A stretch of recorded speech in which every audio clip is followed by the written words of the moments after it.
Уже 3 года в Северной Осетии действует Лига любительских футбольных команд. За это время в турнире приняли участие около 30 коллективов со всех районов республики. На стадионе «Металлург» проходит торжественное открытие 4-го сезона.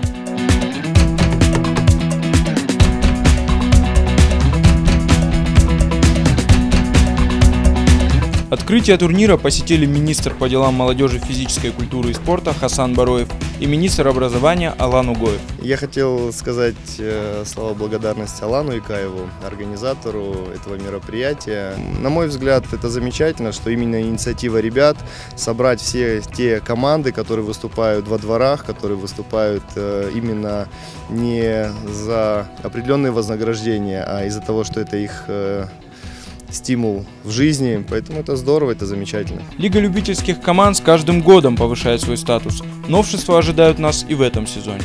У каждой команды сейчас это обязательное условие иметь форму при себе. Также у нас появились карточки игроков, которые удостоверяют личность этих самых игроков. Их проверяют на каждом матче. Наши инспектора, которые на матче, никто не сможет залететь и поиграть так, грубо говоря.